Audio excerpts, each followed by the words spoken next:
Hi everybody and welcome to Female Boss. Female Boss is a podcast to inspire and motivate women. Strong women who grab life by the balls and make a difference in their own way are put into the spotlight of this show. Today is a special episode that will be in English, so please bear with me. The reason for this is that I had the honor to interview the amazing Sabriye Tenberken.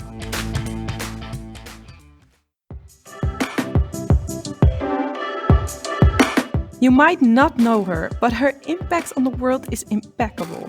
As Time magazine said, though she has been sightless since the age of 12, Sabriye has never lost her vision. As a blind woman, she refuses to see her blindness as a limitation, and that has not gone unnoticed. Sabriye received numerous awards and was even nominated for the Nobel Peace Prize. She has written 4 books, is featured in 2 documentaries, and visited greats such as Oprah Winfrey. Isn't that amazing? Please welcome Sabriye.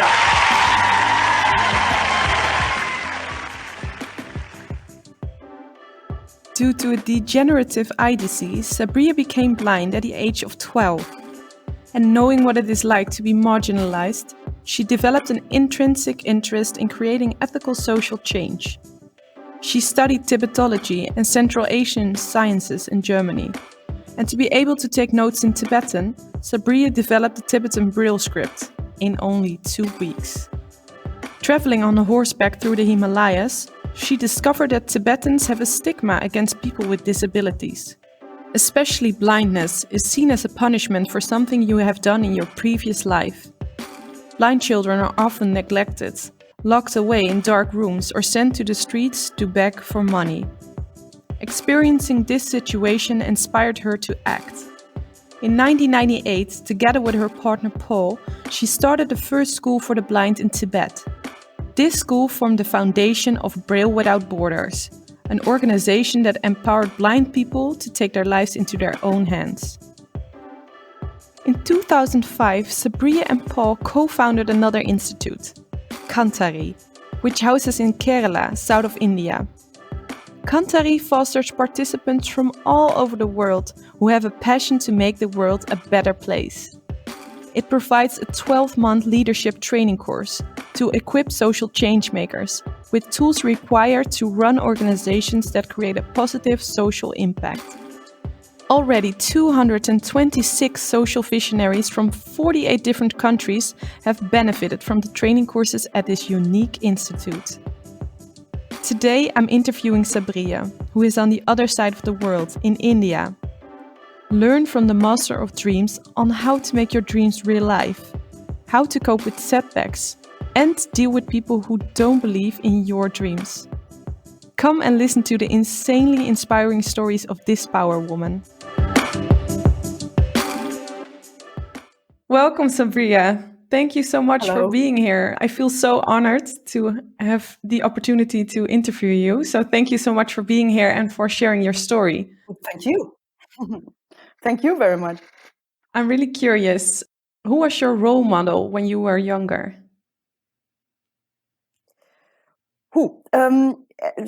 I didn't have so many role models at first. I think one of my role models was definitely my mother, which is very often with daughters and mothers. Yes. My mother was very, very autonomous. Definitely, she told me a lot of these stories when she was young and when she was breaking out of Germany and she wanted to discover the world and find adventure. So when she was 21, she went to Turkey on her own. Wow. She started as a German teacher, but then she studied Islamic art. And because she studied Islamic art, she needed to measure mosques. And in order to do that, she had to dress as a man. Oh, wow. Because then she would go into the mosque, right? Yes. So she dressed as a man. She traveled through East Anatolia with a man, and they traveled together. And she was, of course, incognito and tried not to speak too much. She could speak Turkish. She could also understand quite well, but she could not speak because then the people would understand that she is actually a woman. So of course, these stories, they were fascinating to me, right? And for me, it was very clear, this is something I want. I mean, not necessarily to Turkey and be dressed as a man, but I want to get out of a so-called normal life or a normal path. I wanted to find my own path. That was very clear when I was a little kid already, when I still used my sight, right? Yes. And then I became blind, and there it became very rare to find role models because nobody surrounding me was blind. I could not really understand what a life as a blind person could mean. So you didn't see examples or heard stories? Exactly. I didn't have any examples. I didn't know who was blind besides me. And everybody had their good advice, but nobody knew what it was like to be blind, or especially when I was not completely blind yet, but I knew that I would be at one point.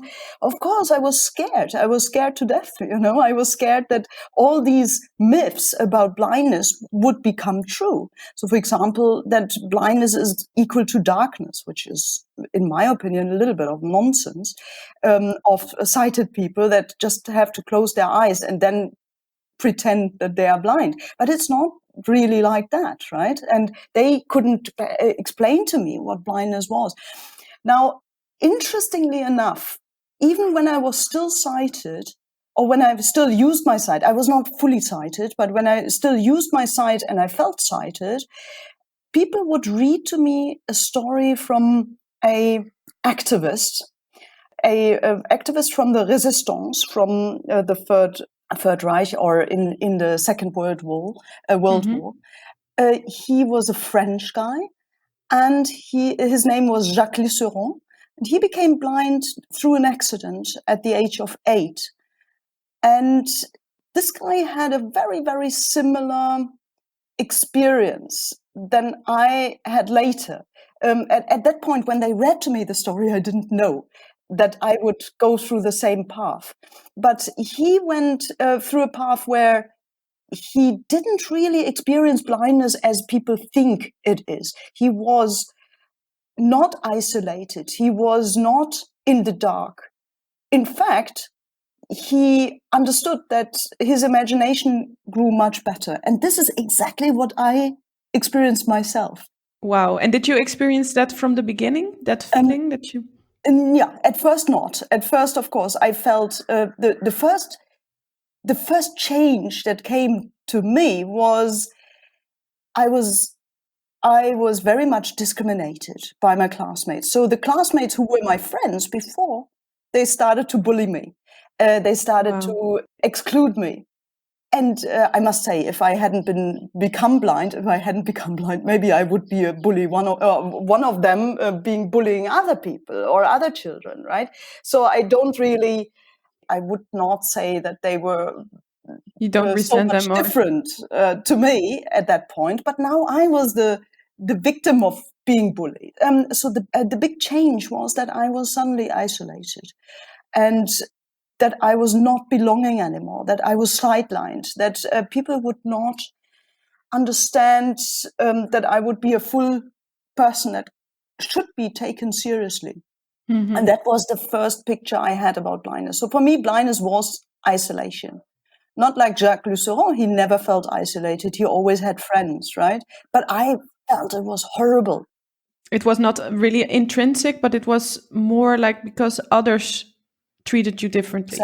Exactly. It was not the blindness itself that was bothering me, but it was really the other children that made my life really, really miserable. And by the way, not only children, also adults.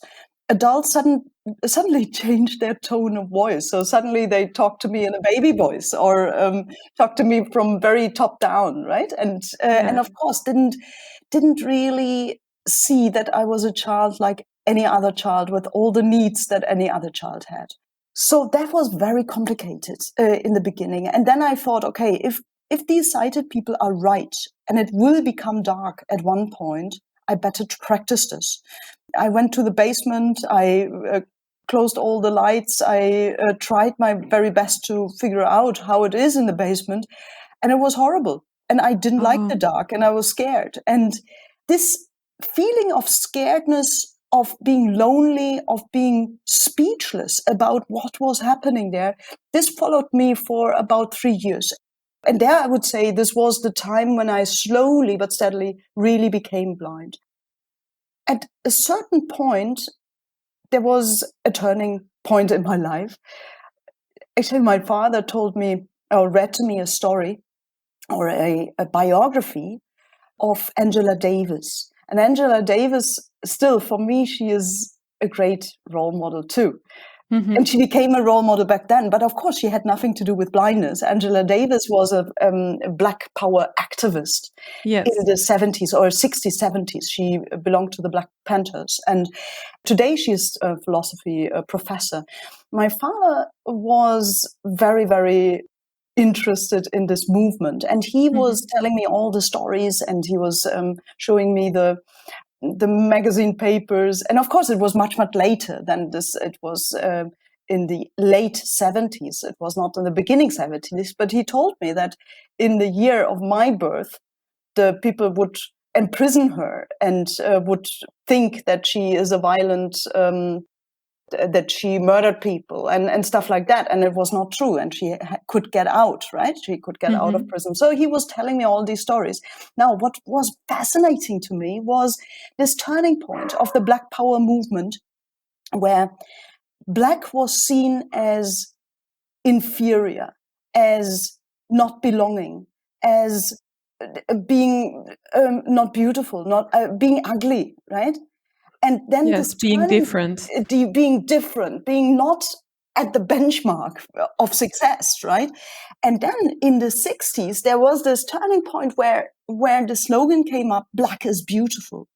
And when I heard this 10 years later, I felt like it was like an electric shock. I still remember how I laid in my bed and I was playing with these little words of English that I knew.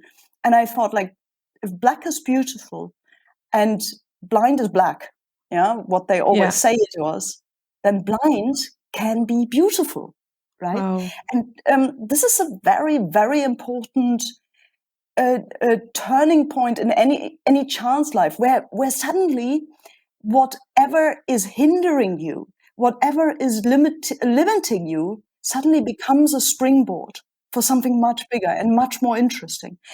So when I thought about this, I really had to force myself to stop whining about being blind, to stop pitying myself, but actually starting to look at the blessings, right? So what was there? First of all, I could focus. I could focus much better than before. Before, I was very, very distracted by my visual sense. I was always looking at little things that were moving and colors and paintings, and I loved to see.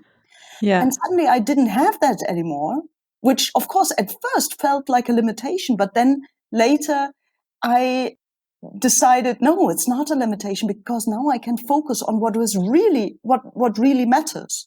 Right? It expanded your other abilities. Exactly. First of all, that, but also the focus. And this I hear very, very often with little kids, blind kids. I often ask them, so what is great about being blind, right? When I ask little blind kids, and of course, at first there's big silence, and they think like, what nonsense question is that, right? And then they start to say, hey, wait a minute, I can memorize much better. I can learn vocabularies much faster than my sighted peers. And this was something that I felt too. My mind became much clearer. The other thing was my communication skills became much better. So before I was just showing and pointing. Now I had to verbalize. And of course, to verbalize things, I had to structure it in my head. Then another thing is I became a problem solver. Not only for my own problems, but actually for any problems there were, right? Of course, when you are blind and you are pushed in a world of sighted people, you have to solve problems all the time. And I experienced this as something very positive after a while. and saying, hey, I'm not looking at the problem per se, but I'm looking actually at the solutions very quickly, right? So I see a problem, and immediately I'm in the solution checking already, and this gave me a lot of positive attitude towards life, right? That there are a lot of solutions for maybe one or two problems, right? And then, of course, something that I had read already with Jacques Lusseron, the imagination became much, much stronger. So immediately when I read, already as a kid, when somebody read a book to me or I was reading, I was having these very strong pictures so that I could, sometimes Yes. I couldn't figure out, was this a memory or was this a book that I read? And now these pictures became even more strong. And that is something that I enjoyed very much. So when I discovered all that, I thought, hey, blindness can come now, and I don't mind. So you totally changed your mindset on what was Exactly. about to happen and what happened. Exactly. Wow. Because the reality surrounding me became actually much more intense, much more colorful, much more beautiful. Vibrant. Exactly, vibrant. For me, at that point, and therefore I would always say I became blind with the age of 12. Was it really at the age of 12 or not? I don't really know. Because I remember that I still was bicycling with 13 or 14. Wow. But what was happening was this turn of mindset, this complete mindset shift, that blindness is not necessarily a limitation, but much more a new step to get stronger and to jump higher. Wow. So inspiring, because I can imagine people deal, of course, with all different problems in their life, but that there's always a way to deal with it. I think that's Exactly. a great message. See, but I would never say that all for every blind person is the same thing, No. right? I cannot, because people react in a different way. But see, I have the mentality. Luckily, I got the mentality from my mother that whenever she was in a critical situation, she was enjoying it. Yeah. Right? She was seeing the challenge as a positive challenge to find a solution. And I think this gave me the strength to actually really not just accept blindness or tolerate it, but really embrace it. And it brought you a lot, I think, as well, Yeah, as you said. definitely. Your life seems to be focused on helping others. If we look back at what you're doing now and have done in the past, has that altruism always been a part of you? See, I don't see it as altruism or helping. I see it as working together. And I see it as fighting a fight together or walking a path together. Yeah. Right?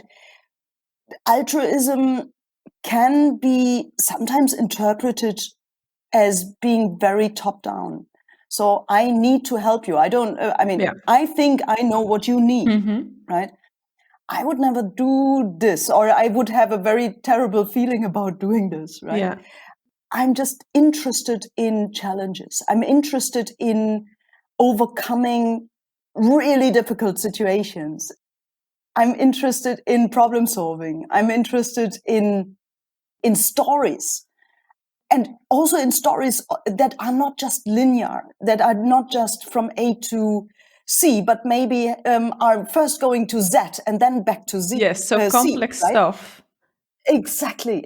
And this is therefore I would never say I'm helping. I would always say I'm working with.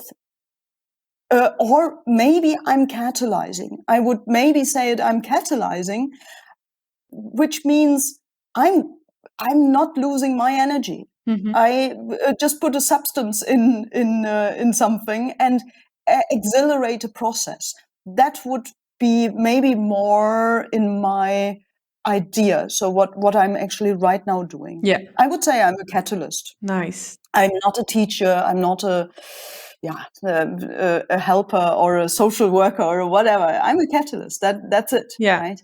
Because with Kantari, you are educating social change makers. Can you give some examples of what kind of social organizations are born after the course? Yes.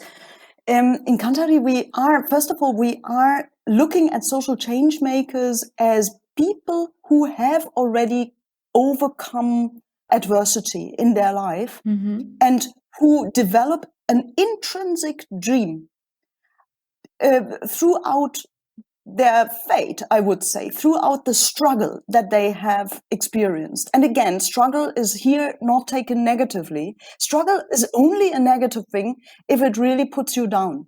But the struggle that they went through, and the horrible the struggle it might be, but most of these or all of these people who are coming here, they see in hindsight, they see the struggle as something uplifting and something strengthening, something empowering, something that really brings them forward. So now what we are doing here, we are looking at their dreams that came out of the struggle, that formed very organically, basically. And we try with tools that we created, but also with a curriculum, with a very, very unique or specialized, I would say, specific curriculum that is completely tailored to them. We try to get them to the point where they realize their dreams. And these are big dreams. They might come with small dreams, and when they come out, they are big dreams. And they do realize these big dreams, which is amazing, right? In the most difficult areas. So I give you, for example, one, I would like to introduce to you one person. Her name is Tosin, and Tosin is from Nigeria. And Tosin has experienced domestic violence, like many, many, many women have experienced domestic violence. But she has not broke down from that experience, but she has done something. And her story is very, very interesting. So what she told us was her mother was always telling her when she was a little kid, she was always telling you have to educate yourself. You have to be very educated and you have to get a very, very good job. You have to earn a lot of money because then men will never, ever put hand on you. You will never be oppressed by men. Oh, wow. And especially not by your husband. So she did all that. She became very educated. She got a good job and she felt secure. Yeah. Because she did everything that her mother told her to do. And then she married and she got her first child.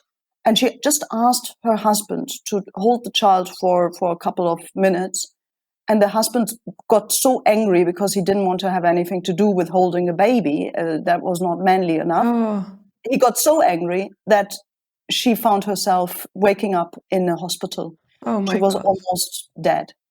So that the doctor actually said, you have to get out of there because otherwise I don't know whether I can save you the next time. Wow. So whatever her mother told her seemed to be different in reality. Exactly. And she was completely broke. She said, I lost my full confidence that I had built up so far. And I felt like nothing. And she described it very, very vividly, how she went through the streets of Lagos and especially of the riverside community where there's a lot of trash on the street or on the street sides.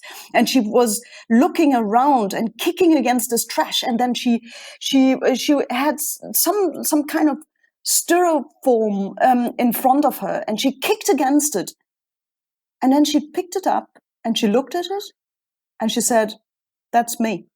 This dirty piece of styrofoam that was just put on the street and thrown away. That's exactly me. And then she said, what can I do with it? And she took it home and she made small little bowls out of it. You know, when you write with your fingers, there are little balls coming out. And she put these bowls into cloth, old cloth, and made bags out of them. Wow. And she sold these bags to women. They were beautiful. And these were bags with which they could keep cooking pots hot or ice cream cold. Oh, wow. So they were cooling and heating bags, right? When she came to Kantari, she had already this idea to empower women who were just like her. And she said it has nothing to do with class or with wealth. No. There are women in any sector of society who are victims of domestic violence. Yeah. And she said what helped her is a different attitude towards herself. And she said, I felt like trash, and she wanted to turn trash into treasure. Wow. And only when we create a new attitude towards ourselves, we will be able to actually fight this off and will stop this situation. Maybe there's once or twice we come into this situation, but we will not fight it if we don't know that the person doesn't have the right to do this. Yeah. So she is now working with many women. I think she has about 5,000-6,000 beneficiaries. Wow. And they are doing amazing stuff. It's all about trash. They are making furniture from sawdust. They are making beautiful pictures from cloth. And then, of course, these cloth bags, right? These cooking bags, Yeah. and so very artistic but useful items also. And they are sitting together, and while they are doing it, they are talking about their fears and how to turn these fears into strength and into something that will give them the dignity. I think it's all about dignity. And for me, she really opened my eyes, because how many people are saying, well, we just have to give a woman a microcredit and then she will be empowered. No way.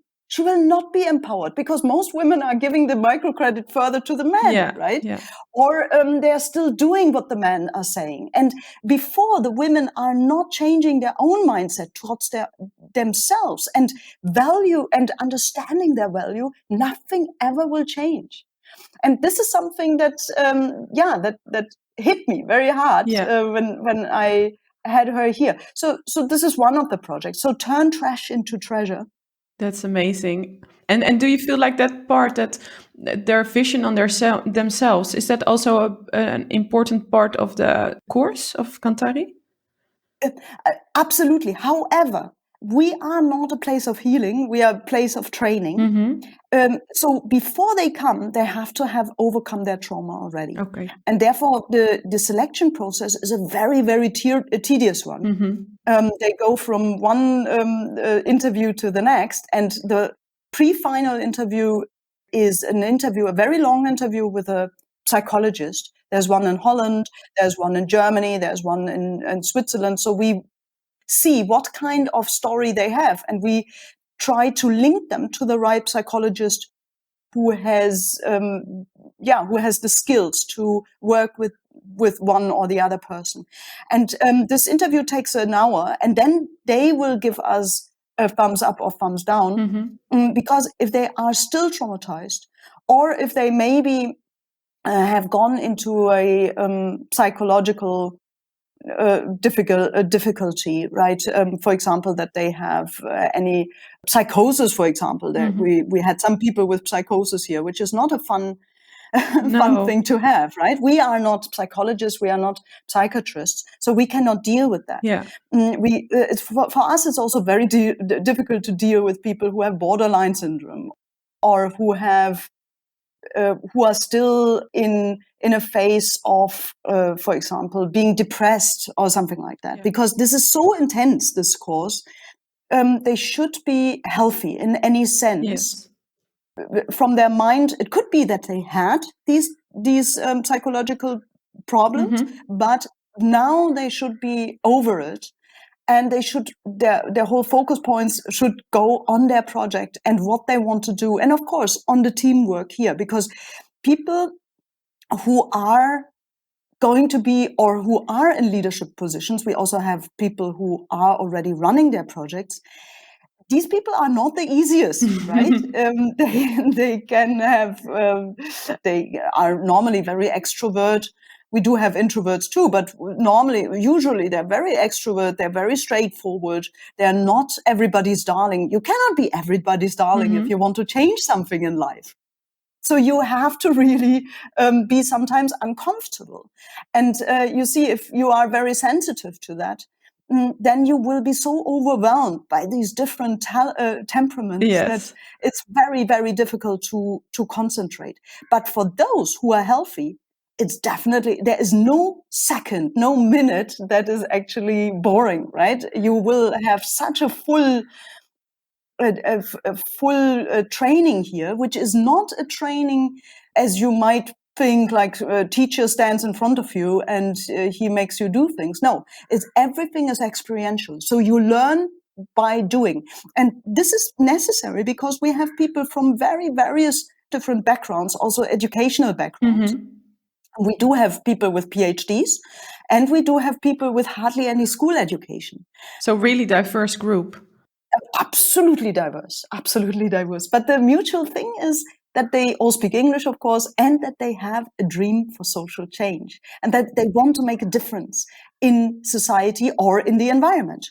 You know, we also have a lot of environmentalists. And of course, this change has to be in a non-violent way. That's for us in an ethical and non-violent way. That's for us a very, very important ground condition. Wow. Yeah, really good example. This is a really amazing story of the woman who did this. You founded Braille Without Borders and Kantari. You wrote books, you are a public speaker, you starred in documentaries, and you won many prizes and did so much more. On which accomplishment are you most proud of? I'm sorry, but I have a problem with the word proud because maybe because I'm German. Therefore, I'm not really proud. I'm happy about things. Okay. I'm satisfied, right? I don't really feel proud of things because I do feel, yes, I had some kind of, I gave maybe impulses, but most of the things that satisfy me because I see that they are working by themselves, right? So, for example, when I'm thinking of the students that we had in Tibet, the blind kids that we empowered, and they are now running their own businesses, or they're really they're known entrepreneurs now in Tibet. They are now in their 30s, and they are completely self-sustained in their projects, what they are doing, and in their life, and they have their own families. That makes me really happy. Now, some people say you must be proud. No, I'm not proud. I'm happy that I had some little part of it, that I feel that whatever we did with them made fruits. Yeah. But if I am proud, I take away their part of the journey. Yes. And that is not my right. My right is just to plant a seed, and then they have to really nourish it and have to work on building branches and a strong trunk. It's not on me to do that, and therefore I don't really feel I have the right to own. You know, when you're proud, you are owning someone or somebody's life or something that I never want to be, and I don't have this feeling either. So you are happy that you touch each other's lives and that you know how their life continued. Yes, and also I had a lot out of their life, right? Or the situation or the path that we walked together. I mean, with the Tibetan kids, I call them kids. They are not kids anymore, but with these people that we live together 24/7, right, for years, and we had fun together, and we had discussions together, and we translated songs from English into Tibetan, especially Beatles songs, Supertramp, and all this. I mean, it's really funny because now when people go to Tibet and they hear some people singing these songs, they think like, how can a blind Tibetan sing Supertramp, right? So and I'm so grateful actually that I shared this path with them, or I shared this path with Tosin. Maybe it was a much shorter path, but it was an equally intense path. With all of our participants, of course, because here we are also living together almost. I mean, we year, stay in a house. Yeah, it's mainly 7 months. Or now we change it to 6 months. So 6 months is in their home, and they are, or in their region, and they are monitored by alumni. So by participants who have started and run their social venture already. And here we are then 6 months really intense together, and from morning to evening. And there are fights. There's a lot of up and down, and it's a whirlpool. Yeah, but it's really interesting. I mean, I can recommend this for anyone who has a dream for social change to check this out, to check the link out, and maybe whoever feels that you have a calling, apply and get to know these people. It's a full scholarship. And you can come here and get to know the most amazing stories. And then you have 6 months or 12 months of your lifetime to actually only think about what you want to do in life. Where do you have that? Yes. Right? Where do you have the time to only think about your dream and to create your dream and to work on your dream? Once they're coming out of here, they have a full backpack, a virtual backpack with everything they need to start and run their own social ventures. And some are starting already here on campus. Wow. So you have a website, they have a brand, they have a great name. You know, normally NGOs have these very boring abbreviation names, right? But they have a great name, like Turn Trash into Treasure, right? Yeah. Or Springboard, Nigeria, or Blind Rocks, right? But then they learn how to manage finances, how to fundraise. Yes, so really a great kickstart for their organization and their dream. Exactly. So everything that you need to know, also how to stand on a stage, how to do speeches. A lot of them are now TED talkers and are doing speeches all around the world, right? And they're even earning their money with speeches, right? So really a unique course with stuff you would normally hope also to get in school. Yeah, absolutely. But it's not there, so it would be a great step to do. Actually, we need a school like that for children, right? It would be great. Wow. Sabriye, I'm wondering, you accomplished so much stuff, or you did so many things. Were you ever insecure during your journey? Oh, I'm constantly thinking and trying to get out of my insecurities. Yes, now, of course, I gained a lot of experience. Now the insecurities are maybe a little bit more marginal. But yes, many, many times. I mean, whenever there is a new situation, I mentioned it already when we had once a person here with a psychosis. Yes. Oh my God, that terrified me, right? I have never, ever come across a psychosis. I didn't know what to do. I didn't know why the person suddenly changed so completely. This person was then undressing completely in his psychosis and went into the lake. And he had a big knife with him, and he tried to find a dead body in the lake that was, of course, not there, right? But we had to, and he was blind on top of it. So we had to now, in the middle of the night, we had to find this person in the lake. So we had to find a naked person in the lake with a big knife in his hand. That was terrifying. I really must say. And it really made me insecure. And because I'm not a psychiatrist, I'm not a psychologist. And it made me so insecure that we actually started with these very intensive psychological interviews, because we said we need to check people beforehand. Yes. And we need to make a very, very clear selection, because when you're here for 6 months with so many people from different backgrounds and so many interesting characters, extraordinary characters, there should be no danger. No. We should not get anyone, neither the catalyst nor the other participants, into danger, nor themselves into danger. And therefore we have to be very, very strict in our selection. Yeah. Yes, I must say that has that is one situation that scared me. There are many, many more situations that are scaring me. So, for example, when people have accidents, right? An accident somewhere in the city, or something happened to them in the city, Yes. right? Or people get, especially from Africa, when they are traveling with a public bus and they get racist comments. The only thing that I can then do is empower them and say how to say the comment back, right? And how to stop their stupid thinking, and how to defend themselves.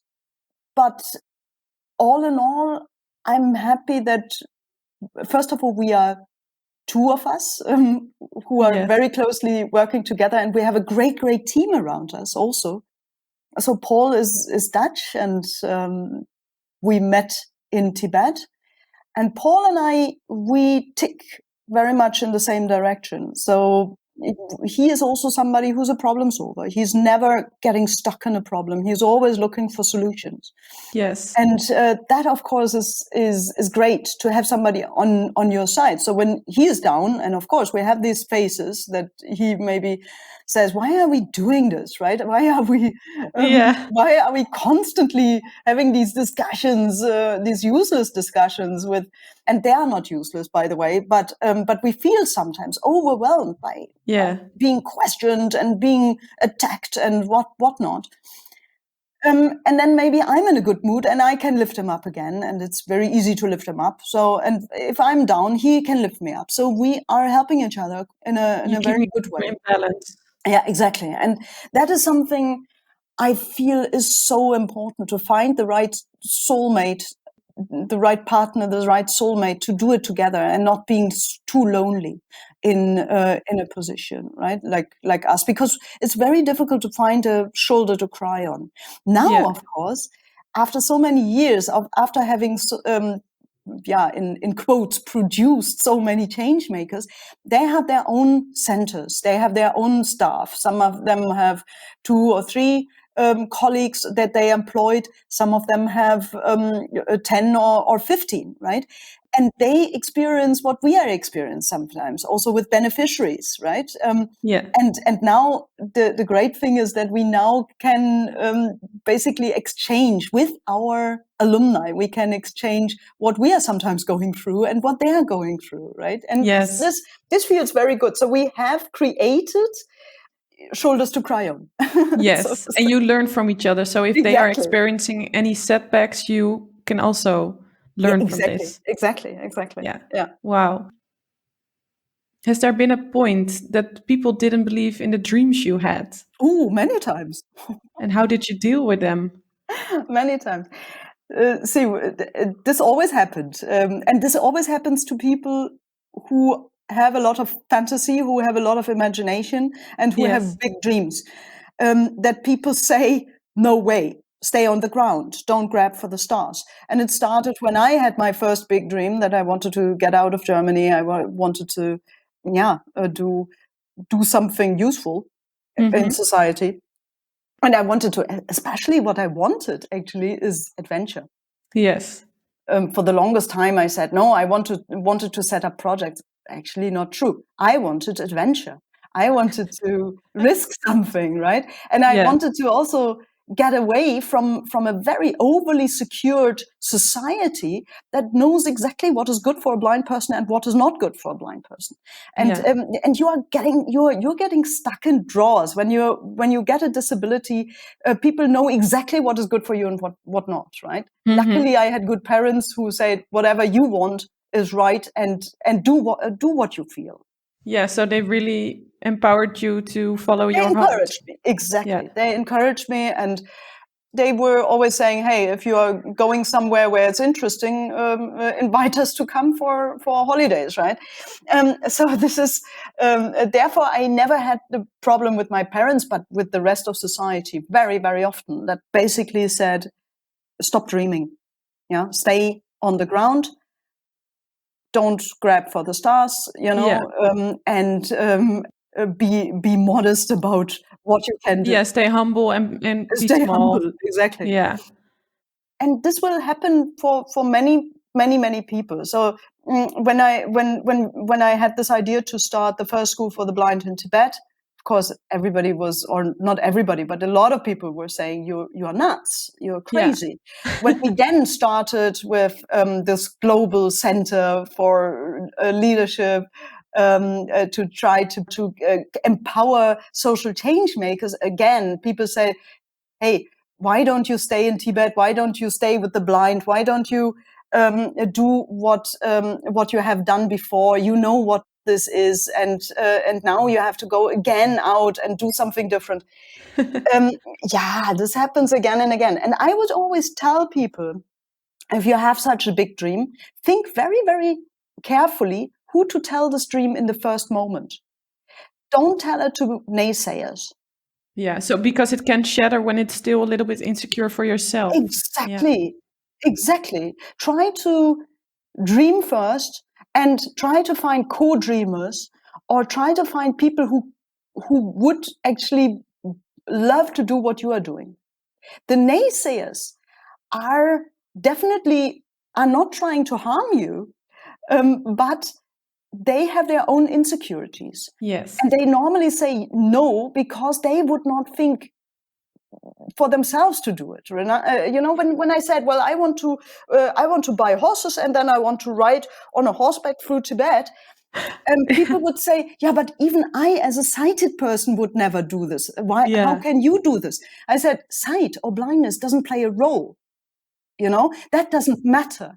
It matters what kind of mentality you have, right? Yeah. And whether you have fun to do something crazy like that, right? So this is something that people have to understand. Others are not you, and others have other problems and limitations, and it's very often not meant in a bad way, but it is their own security that makes them stop you. And therefore, I think it's very, very important. Choose carefully to whom you are talking about your first big dreams. And then once your big dream is starting to take shape and color, then shock them. But be aware that they will be shocked, right? Yeah. And they might try to keep you back. But then at least you have this light tower in front of you. And by the way, if the dream is too small, you would never go for it. Yeah. Right? The dream has to be big enough to light over all these obstacles that are in front of you. If the light tower is smaller than the biggest obstacle, you will never see it and you will not go for it. So people say, oh, stay small, right? Stay humble. Don't dream too big. I would always say, then leave it. Then don't dream. Because if the dream is not big enough for you to show the light on your path, you will lose interest after. Yeah. Wow, that's some amazing advice. So you are saying stay close to yourself, so stay close to your dream, but also make your dream big enough so that obstacles which come in your way, which will definitely happen, of course, if we are realistic, the dream should be bigger because you should keep seeing the end state of the dream. Exactly. And also the advice, I think it's really recognizable for a lot of people. I think we are really critical on ourselves already. I think especially women are. And if you have a dream, you are already critical on yourself. So you say, forget about the naysayers, don't include them, especially not in the beginning, because then it's already a really challenging part for yourself to keep holding tight to your dream. But surround yourself with people who are enjoying the idea of your dream and also can expand and dream with you some more. Exactly, especially in the beginning. Later, the naysayers will appear, but then also there will be a lot of other obstacles. Not only naysayers, there will be also hitchhikers, which are also not very fun, right? Or there will be kidnappers, which are trying to kidnap your dream and push it in a different direction. And all these things will be on your way. So if you are going for a big dream, you should not be a person who's shying away from big obstacles. The obstacles will come. The problems will come. They are standing in front of the door. But if you have fun, in solving problems and overcoming obstacles, and see the obstacles like a little mountain or like a little rock that you want to climb and you want to see what's behind it, then go for it. Yes. Unfortunately, we That never learned this. Unfortunately, we never learned this in Europe. Therefore, I feel we have not many applications from Europe, right? And in Europe, we always think of security. We always think of clear paths, right, that we can foresee. We are putting ourselves into a lot of insurances, right? And no obstacle should be on our way, right? I think we should change our attitude towards obstacles. Obstacles make us stronger.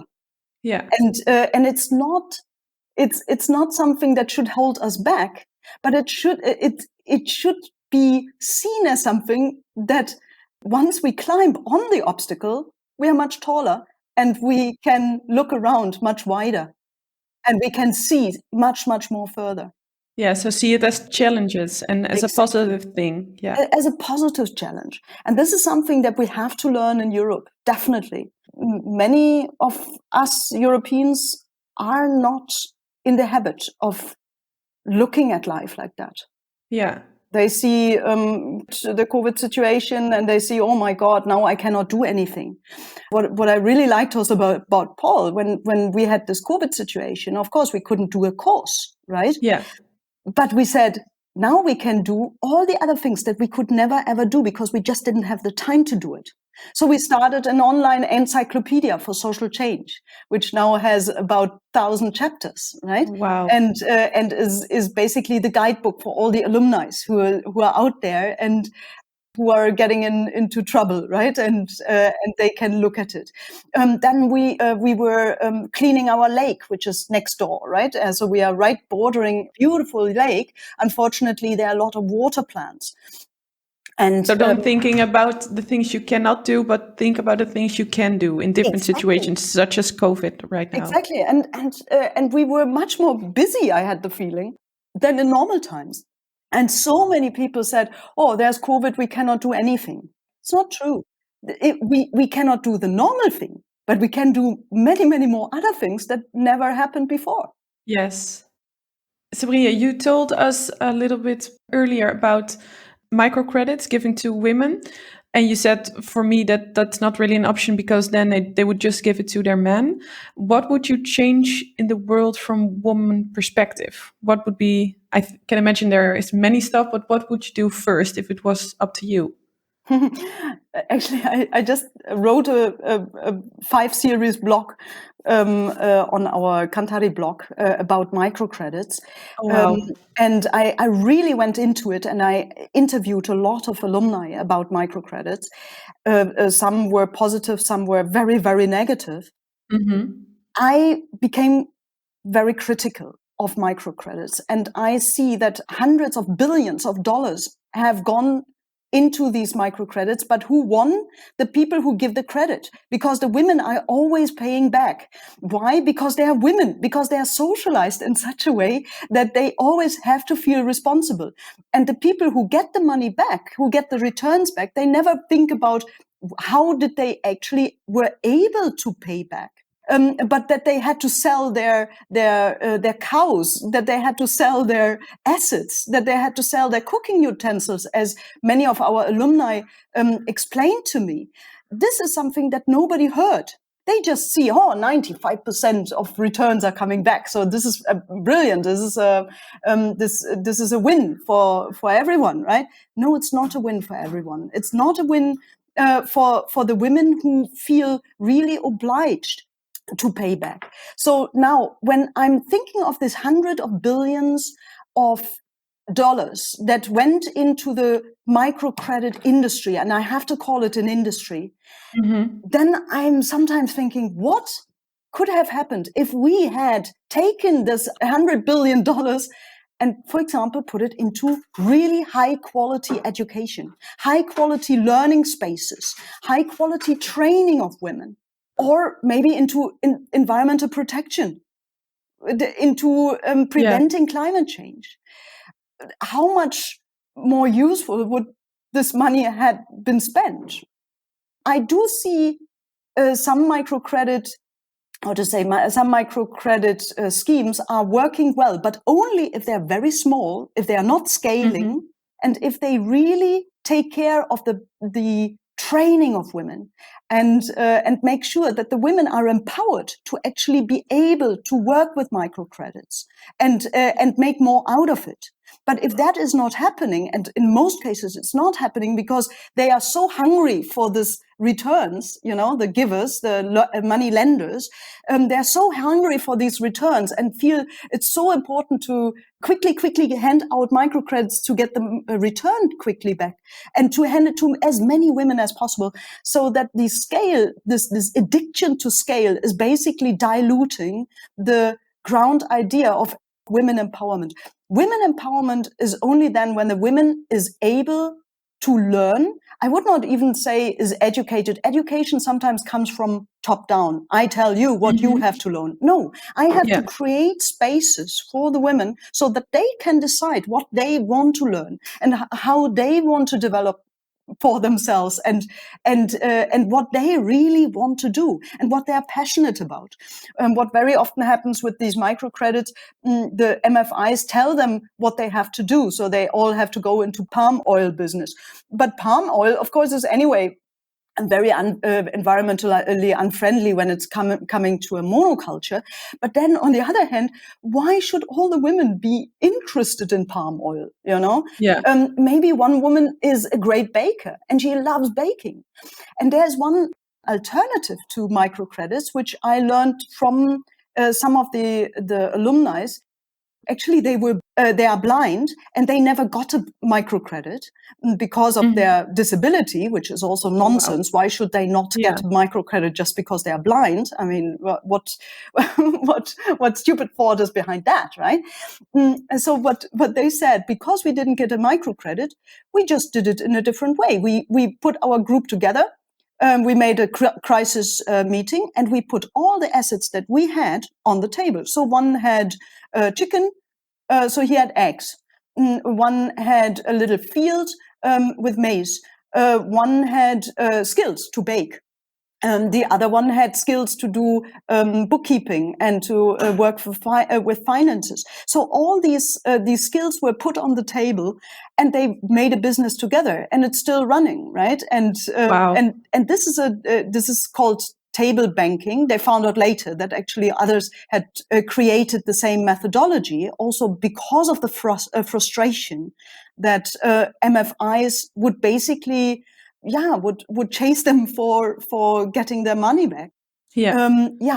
So you would say that the system of microcredits, it's not really suitable for the situation of women all over the world, and you would advise to have more focus on learning and empowering women on different levels, and also I think their creativity to find ways to start their own business or to improve their situation. Yes, absolutely. As you said, with the example of finding other people to build our organization. Yes, absolutely. I mean, in my opinion, there is one very interesting phenomenon.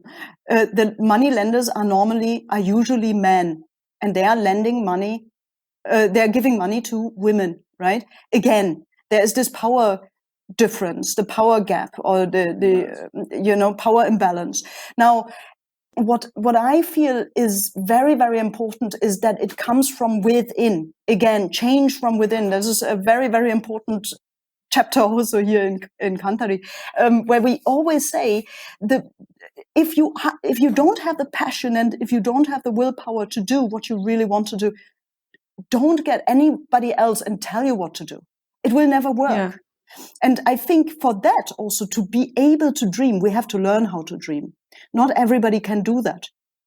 Especially here in India, they are told from early onwards by their parents what they have to become. Either have to become a doctor or an engineer. Mm-hmm. And it's very difficult to actually make them dream and make them understand that they have a right to want, a right to find their own path. And in my opinion, this is the first step that we have to go back to. And I don't say that microcredits in general are bad, or that the idea in general is bad. But first of all, I'm very much against the scaling. And of course, all the business people there saying, yeah, but you have to scale. No, you don't. When scaling comes into the matter, it always loses the touch of the human and or the human touch and also the environmental touch. It always will exploit resources, either human resources or any other resources. So in my opinion, stay small. Have 2, 3 women or 4, 5 women to work with, and then the quality will rise immensely. And then select carefully who you are putting into the training. Or maybe empower the people so that they wish for themselves that they want to be in the training. If you just throw money after them and say, hey, take this microcredit scheme, which actually happens, right? Which happened to many mothers of alumni from ours, they don't really know what to do with it. And why? Why should I? Right? And this is, again, patronizing. And I think this patronizing attitude, we should really stop. And we should go back to creating learning spaces where everyone, women and men and children, especially also children, learn to dream and to dream big, learn to embrace their limitations and see that they actually, due to the limitations, can be inventive and can think of unique ideas and specific ideas. Yeah, really amazing. I feel what you're saying, and I hope everyone listening feels it as well. I think they will, because you are so speaking also from your own experience and the things you got through. I'm wondering, do you think your life would be different if you would still have your sight? Oh, yes. My life would be much more boring, I guess. Yeah. No, I think if I had my sight, I wouldn't, if I had my sight, I wouldn't have the obstacles to overcome, and that would be very sad. So that really gave you a different perspective on life. Absolutely. Absolutely. And this different perspective is so important. And if you feel you don't have a limitation, try to get out of your comfort zone and try to find your limitations, and then scream hooray when you find your limitations, because then there is some anchor point where you can start to change something and to find your own path.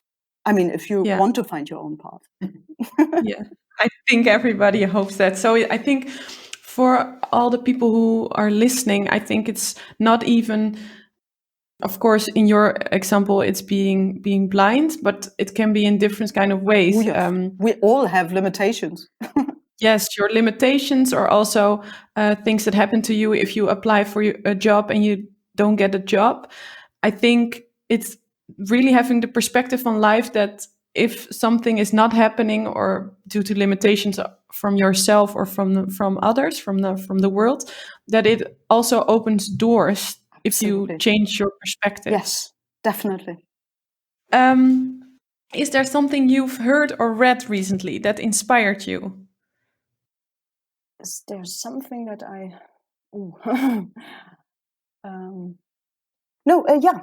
one thing that inspires me is we are here in Trivandrum, in a South Indian city. The Indian culture is known as a patriarchal culture, where women have not many rights, not many possibilities to stand out or to actually make themselves heard. And here in Trivandrum, in the south part of India, we got the youngest female mayor ever in India. She is 21 years old. Wow. And she was elected to be the mayor in Trivandrum. And she's very strong. We interviewed her a couple of weeks ago. And we had a great time. And she says, well, very important for her is not that she wants to be the youngest mayor ever, but she wants to be the best mayor, of course. That's great. So she is very much into environmental changes, into trash management. And we asked her, for example, for something that she could give to social change makers. Because she's a Kantari, right? We call our social change makers Kantari. Maybe I explain later what it means. So she's a Kantari, and we asked her, "Can you say something to Kantaris? What would your advice be?" And she said something very, very important. First of all, she talked about how she comes from a very poor family, and they still are struggling with debts, and they're still struggling with a lot of financial concerns also for the future. But she says there's one thing that I learned through this struggle. It's very important to learn to say no full-heartedly. Because if you are able to say no full-heartedly, you have the energy to say yes with with a very, very strong motivation, and you say yes for the right things. And this is something that really, that stuck with me. Yeah. And to say no is sometimes not so easy. It can be really challenging. Exactly. But then also to say yes to the right things and mean it is also not so easy. So I think we need to make sure that whenever we say no or yes, that we are doing it with our full motivation. Yeah. Wow. Really inspiring. Awesome. And really cool to follow her, I think. Yeah. The youngest mayor. Yeah, the youngest mayor. Amazing. Absolutely. 21 years old. Yeah, that really proves that we can do anything, right? Absolutely. If you put your mind to it. Yeah, absolutely. Yeah. Maybe I say something about the name Kantari. Yes, yes. So Kantari is a very, very small but very spicy chili that grows wild in the backyards of Kerala.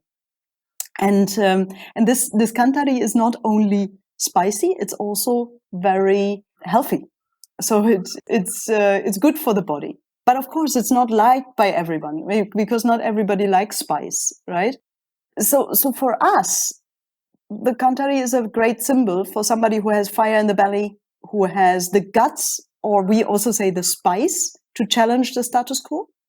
To ask critical questions, to ask maybe questions that people don't like, to do things that people might not like, not to be everybody's darling, but always to be active in doing things, not only talking, but also being active, and being active in a very positive and healthy way. And then the other thing is, because the Kantari grows in the backyards of Kerala, it cannot be planted. And this is exactly with our social change makers as well. They are growing in the margins of society. They are not planted. They are just dropped there. They're there, yes. Right? And we have the necessity to nurture them, to put water, to give them the encouragement to grow. But they are there. And not everybody is a Kantari. That would be too spicy, right? Then the soup would be too spicy. So not everybody has to be a Kantari. But those people who are here, they have to be. Yeah, they have to be people who are also not necessarily everybody's darling. And as I said, I mean, if you are always trying to compromise, trying to please, you will never change anything. You will never change someone, and you will never change anything, because you're always trying to accommodate. And that is definitely a problem with most of us, because how do we grow up? Be a good girl, be a good boy, right? Yeah. And that, of course, is something that we try to de-learn these Kantaris. Many of them are Kantaris when they are coming here, but some have to become a bit more spicy, definitely. Yeah. Some have to de-learn what they really were taught when they were younger. Exactly. Yeah. And this is also, I think, a question to everybody listening and who feels like, I feel like I'm a Kantari. Yeah. You can apply, right? Yes, absolutely. I mean, we are very, very happy when we hear that Europeans apply. I never understand why so few Europeans apply. Well, yes, I do understand, because we don't have so many struggles, or we think we don't have so many struggles. And we are taught to rather hunt for a job and hunt for security. But those who are brave enough to start something on their own, to change the world, to create something in society, something new, something positive in society, really, I encourage you to apply. Go on the website, www.kantari.org. It's spelled KANTHARI.org. Yes. In March, you can still apply. And it's a full scholarship. The only thing that you need to do is you have to finance your own transport here to Kerala and back. And of course the visa costs, but everything else, if you are selected, because first you have to go through the selection criteria and through the selection process. If you are selected, then everything is basically taken care of. So you are living with the most amazing people from all around the world in a beautiful campus. We have a very organically built campus right next to the lake. You can swim every day. You can go boating. You have a big garden. There's a lot of skill training. There's also entrepreneurship training or social entrepreneurship training. There will be also exposure trips to other Kantaris in India who can show their projects already. Wow. Yeah. And in general, I think it is a good place to start your dream and to start your new life. So if anyone, and it doesn't matter how old you are, we are rather working with the older the better, because then the people really know what they want and what they don't want. Whoever wants maybe a change in life, whoever wants to contribute to life, whoever wants to get a little bit out of their comfort zone and try something, test your thinking, test your action skills, please try to apply and try to get through, and you will definitely not regret it. Wow. Thank you so much. I hope that everyone who listened to this, don't hesitate if you feel like this could be you. Just apply. And yeah, it would be amazing, I think, to be in such an inspiring surrounding with all the learnings and all, the environment where you are, and to really invest in yourself and your future. I think that's a great opportunity. Yeah, I think so too. And we are looking forward to new faces, especially from Holland or Germany or Norway or England. That would be fantastic. Awesome. And I think the red line here and within your life and for the Kantaris is dreaming big. I'm really curious, what are you dreaming of today? There are so many dreams. So one thing that I'm really, really interested is we are thinking of creating a new philosophy around product design. So for example, we have products that we are creating, and they are thrown after they are used. They are thrown into the trash, and they take years to be biodegraded or never. Yeah, we are right now thinking of a new philosophy. How about having products that don't last very long, but once they become trash, they become treasures. They're like tossings turn trash into treasure. Once they become trash, they actually become much, much more valuable in your future. I want to give a few examples here. We are making diapers from water hyacinths. Wow. Water hyacinths is pretty much a pest all over the tropical hemisphere. And what we do is we create diaper holders from the stalks and diaper inserts from the wool, from the roots. And they're very, very absorbent, water absorbent. And the interesting thing is the diaper hardly cost anything. The production of the diaper hardly cost anything. Everybody can do it. And once the diaper is full, it goes into the biogas, and it's much, much more valuable. So the full diaper or the trash diaper is actually more valuable than the actual diaper, right? Wow. So, and this is one example that we are doing. Or we are making shoes also from water hyacinths, and we build tree seeds into the shoe soles. So maybe these shoes don't hold as good as commercial shoes, but once you throw them away, there's not a shoe in the landscape, like many, many shoes or many, many chapels or sandals are lying here in the landscape and they never biodegrade. But these shoes biodegrade after a while, and out of the shoe, a tree grows out. And so these kind of ideas, they interest me. And we want to create a center here on campus, on the Kantari campus, where we train these skills also, right?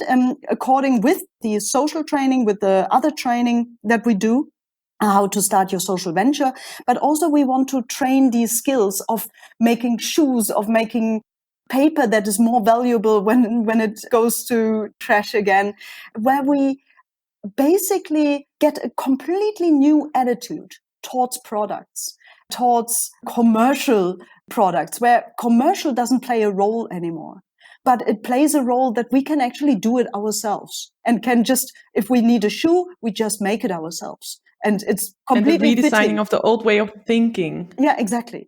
Completely revolutionizing the old way of thinking. And of course, people are angry and say, how can you make money?